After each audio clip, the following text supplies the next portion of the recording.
साल 2020 में जहां एक तरफ कोरोना महामारी ने तबाही मचाई, तो वहीं भारत में कोरोना के साथ साथ भूकंप के लगातार छोटे बड़े झटकों ने कहर बरपाया। लेकिन क्या आप जानते हैं कि इस साल यानी 2020 में अभी तक कितनी बार भारत की धरती हिली है? दरअसल हाल ही में देश के विज्ञान, तकनीकी और पृथ्वी विज्ञान मंत्री डॉक्टर हर्षवर्धन ने राज्यसभा में इस सवाल का जवाब दिया। तो चलिए जानते हैं कि बीते 7 महीनों में कितनी बार भूकंप के झटकों से देश की धरती थर्राई है।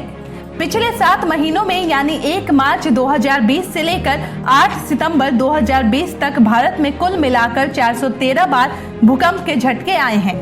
इन 413 भूकंप के झटकों में से 135 झटके ऐसे थे जो आपको पता नहीं चले, क्योंकि इनकी इंटेंसिटी बेहद कम थी। इनकी इंटेंसिटी रिएक्टर पैमाने पर 3 से कम की मापी गई थी।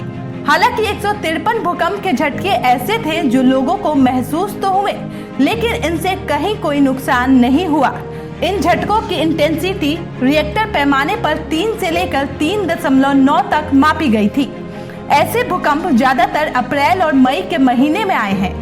इसके अलावा देश में 114 भूकंप के झटके ऐसे आए जिनसे कई राज्यों में कंपन महसूस किए गए। इनका रिएक्टर पैमाने पर इंटेंसिटी 4 से लेकर 4.9 की रही। ये देश के बड़े इलाकों में महसूस किए गए थे। इनसे कुछ जगहों पर हल्का फुल्का नुकसान भी हुआ। हालांकि अच्छी बात ये रही कि इस भूकंप से किसी के मरने या घायल होने की कोई खबर नहीं आई। इसके साथ ही देश में मध्यम दर्जे के यानी रिएक्टर पैमाने पर 5 से लेकर 5.9 इंटेंसिटी के 11 झटके भी महसूस किए गए। इन 11 झटकों को देश के कई राज्यों ने महसूस किया। लोग घरों, फ्लैट और दफ्तरों से बाहर निकलकर सुरक्षित जगहों पर पहुंचे। कुछ कमजोर इमारतों और ढांचों को मामूली नुकसान भी पहुंचा।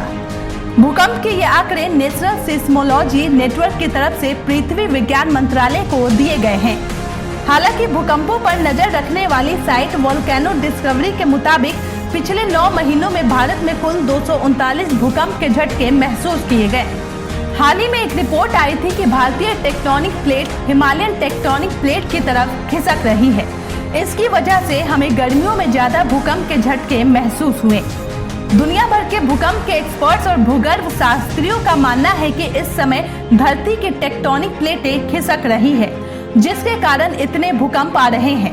तो आपको ये जानकारी कैसी लगी, हमें कमेंट करके अपनी राय देना ना भूलें और देखते रहें पर्यावरण पोस्ट।